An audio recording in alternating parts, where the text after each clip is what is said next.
So from the very first video to my latest video, सारे video में एक comment तो कोई ना कोई पूछता है कि भैया आपकी सैलरी कितनी थी, आपको कितनी CTC ऑफर किया था VMware ने, एंड अगर आप कोई students top product based company में काम करेगा तो उनकी CTC कितनी रेंज पे होती है, उनकी सैलरी कितनी होती है, इन हैंड कितनी मिलती है, बेस कितना होता है। बहुत सारे क्वेश्चन मैं रिसीव कर रहा हूँ, not only in just YouTube comments, मेरा लिंक्डइन, इंस्टा पे, सारी जगह पे लोग मैसेज करते। तो आज इस वीडियो में आपको सारी चीज़ मैं क्लियर करूंगा। मेरे को अगर आप इंस्टा और लिंक्डइन में फॉलो नहीं किया तो please all the links are given in the description, please follow it quickly. तो आज इस वीडियो में मैं सारी चीज़ क्लियर कर दूंगा, मेरा कितनी सैलरी था, कितनी CTC आपको मिलेगा अगर आप कोई प्रोडक्ट बेस्ड कंपनी में काम करोगे, कितनी बेस मिलेगा, कितनी बोनस मिलेगा, कितनी स्टॉक्स की वैल्यू होगा, and at the end of the video मैं ऑल्सो शेयर करूंगा कि आपको इन हैंड कितना मिलता है एंड मेरे को पर मंथ इन हैंड कितना मिल रहा था। So stick to the video until the very last point, but before that make sure you hit the like button and also don't forget to subscribe to my channel. First I will make the entire video in few segments, ठीक है। First segment में हम बात करेंगे कि CTC क्या है and कितना CTC आपको मिल सकता है। सेकंड हम बात करेंगे कि CTC का कंपोनेंट क्या क्या होता है। थर्डली हम बात करेंगे कि स्टॉक्स कितना आपको एलोकेट किया जाता है, हर जो कैटेगरी है उसमें मेरा कितना वैल्यूएशन था, मेरे पास कितना स्टॉक एलोकेटेड था, मेरे पास कितना बेस था, सारी चीज़ मैं बात करूंगा। एंड इन फोर्थ कैटेगरी हम बात करेंगे कि आपकी इन हैंड सैलरी कितनी मिल सकता है एंड मेरा कितनी इन हैंड सैलरी था वो भी मैं बात करूंगा। So watch the video very very carefully. The first thing is CTC which is cost to company, ठीक है। तो इसका मतलब क्या है कि मान लो आप कोई कंपनी पे काम कर रहे हो तो एक साल में कंपनी आपके लिए जो चीज़ खर्चा कर रहे है उसका एक मतलब सिंपल टर्म में आप वैल्यूएशन को कहते हो CTC, ठीक है। तो आपको सिंपल टर्म में अगर हम बताओ कि CTC क्या है, तो मान लो आप कोई घर पे हो, आप पढ़ाई कर रहे हो, तो आपकी सारे खर्चे आपकी पेरेंट्स ने दे रहे हैं, ठीक है। तो आपकी पेरेंट्स ने आपकी एजुकेशन के लिए जो दे रहे हैं, आपको एक साल के अंदर जितना एजुकेशन के लिए खर्चा हो रहा है, जितना खाने पीने का जो सारे जो एक्सपेंसेस है उसको मिला के कितना हो रहा है, आप जो घर पे रहते हो उसकी अगर रेंट की बात करें, अगर आपकी घर खुद की है तो उसकी प्रॉपर्टीज़ की वैल्यूएशन की बात करें, तो सारे एक्सपेंसेस एक साथ मिला के एक साल के अंदर अंदर आपके पीछे आपकी पेरेंट्स की जो एक्सपेंस हो रहा है that is called the cost to parents, मतलब पेरेंट्स के पास आपकी कितना कॉस्ट हो रहा है, ठीक है। तो सिमिलरली अगर आप कोई कंपनी पे काम करोगे तो कंपनी के अंदर एक साल के अंदर अंदर आपकी कितना एक्सपेंसेस कंपनी के पास जा रहा है that is called the CTC, cost to company, ठीक है। तो आप बोलोगे कि भैया स्टॉक्स तो 4 साल की स्टॉक्स एक साथ दे देते हैं, हाँ, तो मतलब थियोरेटिकली एक साल में आप कितना आपको कंपनी कितना दे रहा है it is called the CTC, but stocks उन्होंने 4 साल की एक साथ दे देता है। I think that's a kind of misleading factor, क्योंकि उन्होंने मतलब CTC को बढ़ाने के लिए 4 साल की स्टॉक्स दे देता है। मतलब मेरे हिसाब से आपको एक साल के अंदर अंदर जो मिलना चाहिए that should be included in the CTC, not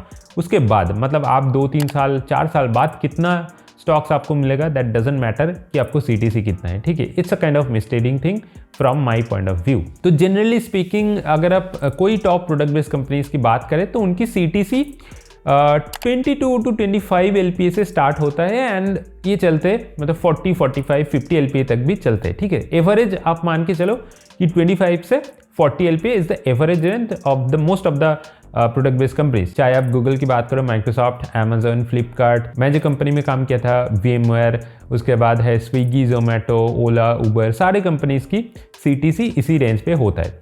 few of the startups जिनकी ग्रोथ बहुत ही हाई चल रहे हैं and few of the trading companies, few of the quant companies पे अ लॉट मोर, उनकी CTC का रेंज 60, 70, 80 तक भी जा सकते हैं। कुछ कंपनीज का CTC करोड़ से भी जाता है। हम इंडियन कंडीशन की बात करें, ठीक है, हम कोई बाहर की जो CTC की कन्वर्शन रेट है डॉलर से रुपी करके उसके बारे में कोई बात नहीं कर रहे हैं। जनरली 25 से 40 LPA की एवरेज CTC होता है। उसके बाद हम बात करेंगे कि CTC का कंपोनेंट क्या क्या होता है।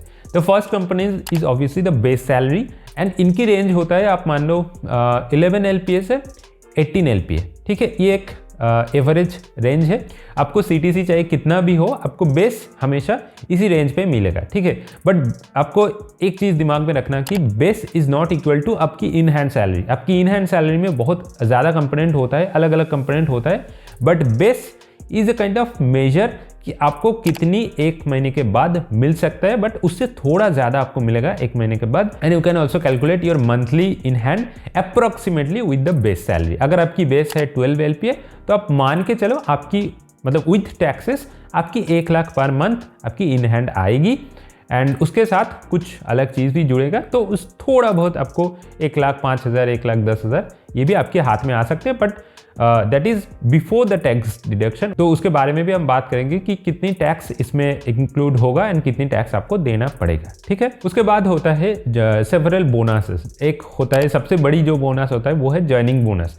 जॉइनिंग बोनस आप मान लो 2 लाख से 6 लाख इसकी रेंज में होता है। अच्छा, मैंने ऑल्सो भूल गया, मेरा बेस सैलरी भी उसी रेंज पे था जो मैंने बात किया 12 LPA से 18 LPA उसी रेंज पे था। मैं एग्जैक्ट आपको फिगर नहीं बता सकता हूँ, obviously there are some terms and condition, तो उसके लिए मैं एग्जैक्ट फिगर तो नहीं बता सकता, बट उसी रेंज पे मेरा बेस था। तो ज्वाइनिंग बोनस पे इसके साथ कुछ कंडीशन होता है कि मान लो किसी कंपनी का ज्वाइनिंग बोनस आपको एट दी एंड ऑफ मतलब बिफोर ज्वाइनिंग डेट आपको पूरा की पूरा ज्वाइनिंग बोनस मिल जाता है, लेकिन वन कंडीशन इज कि आपको एटलीस्ट 1 साल आपको उसी कंपनी में काम करना होगा, नहीं तो आपको पूरा ज्वाइनिंग बोनस वापस देना पड़ेगा, ठीक है। कुछ कंपनीज का 6 लाख ज्वाइनिंग बोनस होता है, तो वो 2 साल में आपको मिलेगा। फर्स्ट ईयर में आपको 3 लाख मिलेगा, उसके बाद आपको अनदर 3 लाख मिलेगा। तो ऐसे सेवरल कंडीशन होता है। And the second thing is आपको रिलोकेशन बोनस। तो ये क्या होता है कि आप घर से जब कोई ऑफिस की लोकेशन पे जाओगे, जैसे कि बेंगलोर जा सकते हो आप, गुड़गांव जा सकते हो आप, हैदराबाद, मुंबई, चेन्नई, कहीं पर भी जा सकते हो depending on your companies location. तो उसमें शिफ्ट करने के लिए आपको क्या क्या रिलोकेशन एक्सपेंसेस होता है, जैसे कि आपको ट्रैवलिंग कॉस्ट होता है, आपको सेवरल मतलब रेंट लेना होता है, तो उसके लिए कुछ कंपनी आपको पे करते हैं। अराउंड उसकी रेंज होता है अराउंड 1.5 लाख से 2-2.5 लाख के बीच में। मेरा रिलोकेशन बोनस था आई गेस अराउंड 1.78 लाख, ऐसे कोई रेंज पे। तो उसके बाद सबसे बड़ी जो कंपोनेंट होता है वो है स्टॉक्स। तो बेसिकली स्टॉक्स की इंक्लूजन आप मान सकते हो 2 टाइप्स की होता है, ठीक है। एक होता है आपकी स्टॉक्स की यूनिट हिसाब के देना, दूसरा होता है स्टॉक्स की वैल्यूएशन हिसाब के देना। फॉर एग्जाम्पल, अगर आपकी स्टॉक्स की वैल्यू है 20 लाख, तो 20 लाख आपको वो company as a money as a 20 lakh दे सकते हैं, या फिर आपको कंपनीज 20 लाख की यूनिट आज की वैल्यूएशन में जितना यूनिट होगा उसी यूनिट आपको देगा, and at the end of the year you can sell via your unit, ठीक है। तो इसमें डिसएडवांटेज भी है, एडवांटेज भी है। अगर एडवांटेज की बात करें, यूनिट की प्राइस अगर बढ़ जाए तो आपकी एडवांटेज है, अगर गिर जाए तो आपकी डिसएडवांटेज। बट अगर आपकी एक फिक्स्ड मनी एलोकेट किया जाता है तो उसमें यूनिट की वैल्यू बढ़ेगा या फिर गिरेगा, यू डोंट केयर, आपको फिक्स्ड अमाउंट मिलेगा, ठीक है। Generally majority of the companies include stocks in a fixed amount of money, कि 20 लाख की अगर स्टॉक्स की वैल्यूएशन है तो आपको 20 लाख ही मिलेगा एट द एंड ऑफ मतलब 4 साल में अगर वो स्टॉक वेस्टेड है तो 4 साल में आपको टोटल 20 लाख मिलेगा। कुछ कंपनीज का 25 लाख होता है, कुछ कंपनीज का 15 लाख भी होता है, ठीक है। तो मेरा स्टॉक की वैल्यू भी ऐसे ही रेंज पे था, मतलब स्टॉक की वैल्यू आप एक्सपेक्ट कर सकते हो कि 10-15 लाख से स्टार्ट होता है, एंड वो 20-25 लाख से भी हो सकता है depending on the company itself. अगर आप माइक्रोसॉफ्ट की बात करें, उनकी CTC है 45 लाख, उसमें से करीब 22 लाख इनकी स्टॉक्स की वैल्यूएशन होता है, ठीक है। तो काफ़ी ज़्यादा होता है। कुछ कंपनीज का जो स्टार्टअप अगर बात करें, उनकी स्टॉक्स की वैल्यूएशन काफ़ी कम होता है, क्योंकि उनकी स्टॉक्स की प्राइस पर यूनिट प्राइस बहुत कम है, इसीलिए आपको कम स्टॉक्स की वैल्यू मिल रहा है, लेकिन आपकी बेस सैलरी उसी रेशियो में बहुत ही ज़्यादा होगा, ठीक है। तो स्टॉक्स में एक कंडीशन होता है कि 4 साल में जनरली हर कंपनी 4 साल की स्टॉक्स एक साथ इंक्लूड कर देता है, जो ऑलरेडी मैंने बताया this is a kind of misleading. तो ठीक है, मतलब आपकी CTC के जो वैल्यूएशन बढ़ाने के लिए उनकी स्टॉक्स की 4 साल की वैल्यू एक साथ दे देता है, बट दैट डजंट मीन कि आप eight the end of first year आपको ये पूरा सैलरी मिलेगा। फॉर एग्जाम्पल, अगर आपकी 20 लाख की स्टॉक है फॉर द 4 ईयर्स, मतलब 25% पर ईयर आप उठा सकते हो, तो आपकी वैल्यूएशन होगा हर साल में 5 लाख, ठीक है। 5 × 4 = 20 लाख, ठीक है। तो at the end of 1 year आपको 5 लाख की स्टॉक मिलेगा, ठीक है। And at the end of 1 year ही मिलेगा, आप कोई साल के बीच में वो स्टॉक्स की वैल्यू नहीं उठा सकते हो। Now these are all the major components of your CTC। इसके साथ कुछ अलग बोनस भी होता है, that depends on company to company. जैसे कि आपकी मोबाइल की रिचार्ज की बिल भी कंपनीज दे सकते हैं, रीइंबर्स कर सकते हैं, आपकी ब्रॉडबैंड की बिल रीइंबर्स कर सकते हैं। मेरा केस में मेरा ब्रॉडबैंड की बिल रीइंबर्स हो गया था। कुछ कंपनीज तो पेट्रोल डीजल की भी प्राइस देता है, तो that depends on company to company, but generally ये सारे छोटा छोटा बेनिफिट्स भी आपको CTC के अंदर इंक्लूड होता है। नाउ आप बात करते हैं द मोस्ट इंपॉर्टेंट थिंग कि आपको इन हैंड सैलरी कितना मिलेगा। मेरा इन हैंड सैलरी कितनी था, तो for all the top product based companies, चाहे आप गूगल हो, अमेजन हो, माइक्रोसॉफ्ट हो, इसकी इन हैंड सैलरी की रेंज होता है 90 से 1.3 लाख 1.4 लाख पर मंथ। ये एक जनरल एंड एवरेज रेंज होता है आफ्टर द टैक्स डिडक्शन। ठीक है, कुछ कंपनीज का इससे ज़्यादा होता है। अगर आप स्टार्टअप में काम करोगे तो आपकी 1.5 से 1.8 लाख पर मंथ आपकी इन हैंड सैलरी होगा after the tax deduction. And जो बड़े बड़े कंपनीज होता है जिसका स्टॉक्स की वैल्यू बहुत ज़्यादा होता है, आपकी इन हैंड थोड़ा बहुत कम होगी। 90 से आप कुछ लोगों का 85,000 भी होता है, दैट डिपेंडिंग ऑन आपकी पीएफ में कितना जाता है, आप कितना अमाउंट आप डिडक्ट हो रहा है, आपकी टैक्स कितनी लग रहा है। मेरा इन हैंड सैलरी की बात करें तो मेरा सैलरी भी एग्जैक्टली इसी रेंज पे था after the tax deduction. And अगर हम टैक्स की बात करें तो 30% टैक्स आपको डेफिनेटली लगेगा अगर आपकी CTC इसी रेंज पे हो। एंड हर एक कंपोनेंट पे टैक्स लगता है, which is the worst thing. मतलब आपको सोच भी नहीं सकते कि आपको कितना अमाउंट हर साल में टैक्स भरना पड़ता है। आपको सैलरी पे तो लगेगी, उसके साथ आपकी ज्वाइनिंग बोनस अगर 3 लाख है, 4 लाख है, 5 लाख, 6 लाख, जो कुछ भी है उसमें 30% टैक्स लगेगी। आपकी रिलोकेशन बोनस पे भी 30% टैक्स लगेगी। एंड ऑल्सो आपकी स्टॉक्स में भी, जब आप स्टॉक सेल करोगे तब भी आपको टैक्स देना पड़ेगा टू द गवर्नमेंट। ठीक है, एंड जो कुछ मतलब ऑल द अदर बेनिफिट्स जो मतलब आपको डायरेक्ट एज ए मनी आपको क्रेडिट हो रहा है अकाउंट पे, सारे चीज़ पे आपको टैक्स देना पड़ेगा। नाउ आप टैक्स सेव कर सकते हो from salary, you can save tax via the PF, मतलब प्रोविडेंट फंड में आप टैक्स सेव कर सकते हो।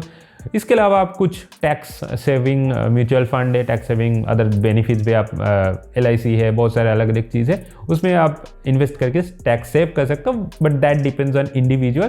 बट अब जनरली आपको 30% टैक्स तो हर जगह पे लगेगा। And all the figures I told is only for software development 1 और data scientist 1 और data analyst 1। मतलब इनिशियल फ्रेशर स्टेज की सैलरी की बात कर रहा हूँ। उसके बाद अगर आप सॉफ्टवेयर डेवलपर 2 हो जाओगे, 3 हो जाओगे, 4 हो जाओगे, आपकी सैलरी उसी रेंज पे इंक्रीज करता जाएगा। आपकी इन हैंड सैलरी की अगर बात करें तो अराउंड 1.5 से 1.8 2 लाख, मोर देन 2 लाख भी आपको SD 2-3 में डेफिनेटली मिलेगा। ठीक है, सो this is the overall breakup of a salary. तो एट द एंड मैं आपको एक बार और ब्रीफ में बता देता हूँ कुछ generally for all the top product based companies आपकी CTC का रेंज होगा 22 to 25 LPA से स्टार्ट करके 40 LPA तक भी जाता है। आपकी ज्वाइनिंग बोनस की रेंज होगा 2 लाख से 6 लाख तक। आपकी रिलोकेशन बोनस की रेंज होगा अराउंड 1.5 लाख से 2 लाख। उसके बाद आपकी स्टॉक्स की रेंज होगा अराउंड 12 लाख से 20 लाख आप एक्सपेक्ट कर सकते हो आपकी स्टॉक्स की valuation. So this is what I actually earned, this is why actually got as a CTC as an in hand. And उसके बाद सारे अलग अलग benefit. So hope you enjoy the video and thanks for watching till the end. अगर आप इसी time पे इसी स्टेज पे देख रहे हो so just comment it down कि I have watched till the end and also don't forget to hit the like button and don't forget to subscribe to my channel। मिलते हैं अगले वीडियो पे with a new and exciting topic। Till then take care and goodbye।